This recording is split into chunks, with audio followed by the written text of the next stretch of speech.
Et on se retrouve pour mon avis de l'Alpine. Donc l'Alpine qui globalement n'a pas changé par rapport à l'année dernière, c'est la même.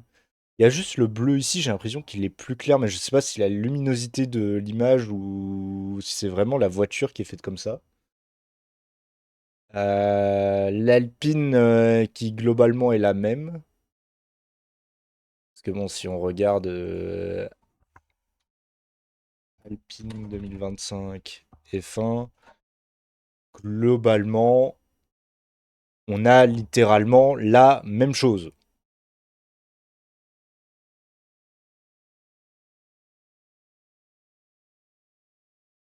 Regardez-moi ceci. Alors,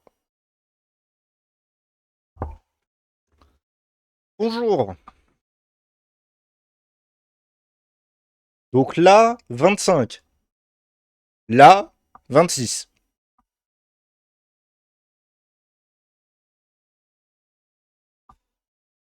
Est-ce qu'il y a besoin de dire plus?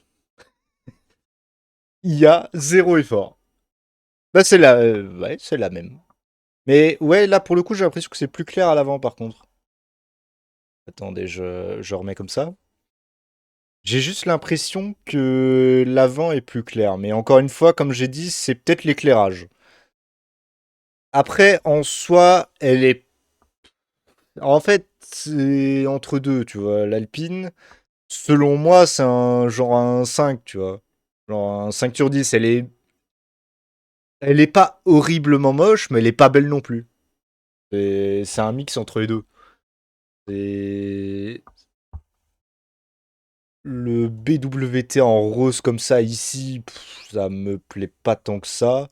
Après, le Alpine en rose ici, l'arrière en rose comme ça passe. Le halo, il passe aussi.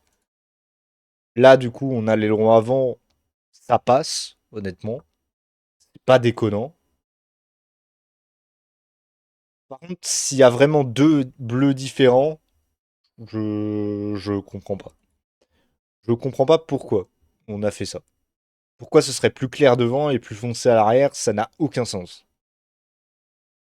Honnêtement, ouais, je sais pas trop quoi dire parce que là, en vrai, quand on regarde sur cet angle-là, on dirait que c'est le même bleu qu'à l'arrière, tu vois. Donc je me dis, c'est peut-être l'image qui est mal faite. Et dans ce cas-là, c'est quand même beaucoup mieux. Après, en soi, comme je disais, bah pour moi, globalement déjà, c'est la même qu'année dernière. Mais ouais, c'est ça en fait. C'est vraiment mi bien, mi pas bien. C'est vraiment un entre-deux. Sinon, au niveau des jantes, ça c'est classique. Par contre, il n'y a pas de sponsor à l'avant sur l'aileron avant. C'est étonnant. Parce que là, pour le coup, t'avais un espace pour mettre quelque chose, quoi. Typiquement, un petit logo BWT qui passerait là, serait pas déconnant, tu vois. Après, là, le truc de BWT comme ça, avec le stickers autour, enfin les contours comme ça en bleu qui n'est pas le même qu'Alpine, c'est. Je suis pas fan, hein. Après, en soi, les couleurs s'associent pas si mal. Pas si mal. Après, j'avoue que c'est clairement pas le genre que j'aime. Mais en soi, c'est pas hideux.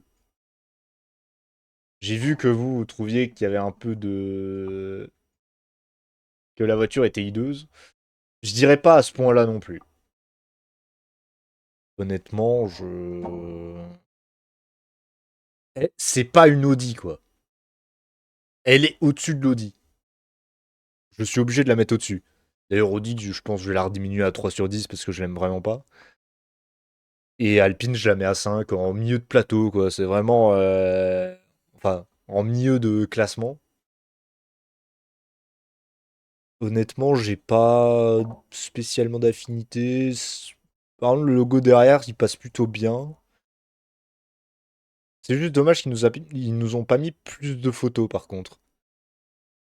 Et ouais, après, en soi, là, le truc, c'est que le BWT, il est coupé par les ailerons. Est-ce qu'on n'aurait pas pu le mettre plus bas et mettre ces logos-là là-dessus? Ça aurait peut-être été mieux. Sur les flaps, tu mettais ces deux logos ici. Ça aurait peut-être été bien.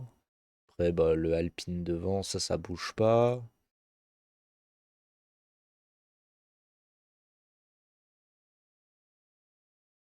Il y a un truc ici.